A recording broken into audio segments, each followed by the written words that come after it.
Welcome to Penrose Learning, where we make understanding easy. In this video, I will explain how to auto-start your Toyota Camry.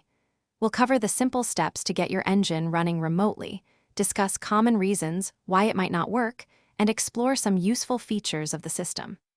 Get ready to enjoy a comfortable car before you even step inside, making your daily routine a little easier and more pleasant. To remotely start your Camry, first, press the lock button on your key fob once.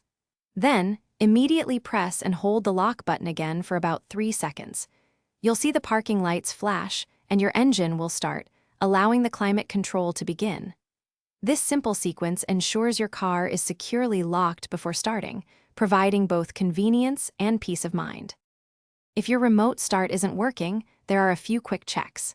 Make sure all doors, the hood, and the trunk are completely closed, as the system won't engage if any are open. A low car battery or a depleted key fob battery can also prevent it from engaging.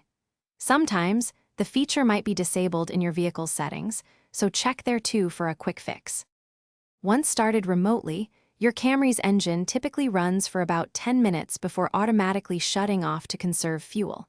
If you press the brake pedal before entering the vehicle, the engine will also turn off immediately.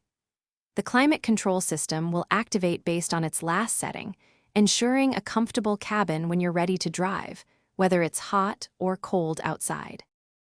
Thanks for watching. If this was helpful, leave a like and consider subscribing. See you next time.